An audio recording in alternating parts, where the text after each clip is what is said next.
প্রত্যেকটা এমপিকে দেওয়া হয়েছে। আমি আপনাদের খাদ্য হিসেবে আমি এটি পেয়েছি। এই 700 ফিট সারির মধ্যে 400 ফিট পতিতলা আর 300 ফিট হচ্ছে ধানঘাট, 2 থানা মিলে 700। তাহলে আপনারা বোঝেন প্রত্যেকটা ওয়ার্ডে 3টি করে ভাগ করবো।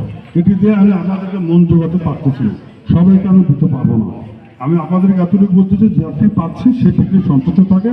তবে আমি আপনাদেরকে এতটুকু কথা দিচ্ছি, পতিতলা ধানঘাটে যেসব গরিব অসহায় দুস্থ মানুষেরা আছে, আল্লাহ যদি আমাকে হাতে বেঁচে রাখে, এই 5 বছর ধরে যদি আমি আপনাদের খাদেম হিসাবে যদি নিযুক্ত থাকতে পারি, আমি আপনাদের কথা দিচ্ছি যে আধার কার্ড পাচ্ছেন, যে বিধবা পাচ্ছেন, যে বিধবা কার্ড পাচ্ছেন, তারা আপনারা নিয়ে নিন।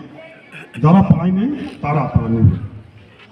আমি এতটুকু চেষ্টা করবো আমার সাধ্য অনুযায়ী, যেহেতু আমার ভাতার টাকাটাও আমি নিব না, এই পতিতলা ধানঘাটে প্রত্যেকটা পরিবারকে আমি 10 টাকা হোক 5 টাকা হোক পর্যায়ক্রমে যেন আমি দিতে পারি।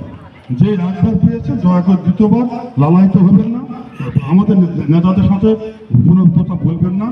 আমাকে যেরকম ক্ষুধা লাগে আমার প্রতিবেশীকেও ওইরকম ক্ষুধা লাগে, আমার যেরকম প্রয়োজন আমার প্রতিবেশীও ঠিক সেই রকম প্রয়োজন।